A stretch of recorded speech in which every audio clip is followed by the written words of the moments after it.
Kalau secara pemetaan sudah, maka kita harus tahu dulu ada apa sebenarnya dengan tanggal 23 Mei 1997. Jadi buat yang tidak tahu, tanggal 23 Mei 1997 itu adalah merupakan kampanye akbar. Kampanye akbar yang dilakukan di Banjarmasin. Jadi kalau kita ingat-ingat kampanye akbar itu yang seperti apa, mungkin kita bisa sederhanakan sepertinya Pak Prabowo, Pak Ganjar, dan Pak Anies. Jadi pada tanggal 29 nanti, 29 Mei 1997 sebenarnya ada pemilihan ada pemilihan, atau kita sederhanakan bahasanya yaitu pencoblosan sebenarnya di sini teman-teman.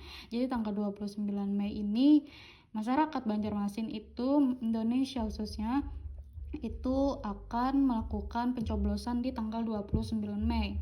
Dan tanggal 23 Mei nanti itu kan harusnya ada kampanye akbar ya, seperti kita Pak Prabowo lah, anggap kayak Pak Prabowo, Pak Anies, Pak Ganjar, kan kita lihat ya, sederhananya seperti itu, kampanye akbar yang melibatkan banyaknya manusia yang hadir di kampanye akbar tersebut.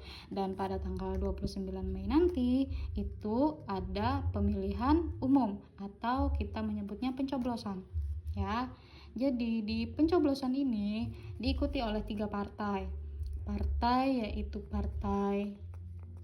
Partai Beringin, kedua Partai Banteng, dan ketiga adalah Partai Ka'bah. Mirip-mirip ya seperti Pak Prabowo ya, Pak Prabowo, Pak Ganjar, dan Pak Anies, mirip-mirip. Pada tahun 29 Mei 1997 itu ada Partai Beringin, Partai Banteng, dan Partai Ka'bah saat itu. Dan kampanye akbarnya itu dilakukan pada 23 Mei 1997. Dan itu kenapa kejadian Jumat Kelabu itu ada di 23 Mei 1997, karena ini merupakan hari kampanye akbar putaran terakhir di 3 partai ini, yaitu Partai Beringin, Partai Banteng, dan Partai Ka'bah. Dan nanti pencoblosannya di tanggal 29 Mei 1997, yang mana kalau kita sederhanakan mungkin kita bisa mengingatnya sebagai Pak Prabowo, Pak Ganjar, dan Pak Anies, yaitu Partai Beringin, Partai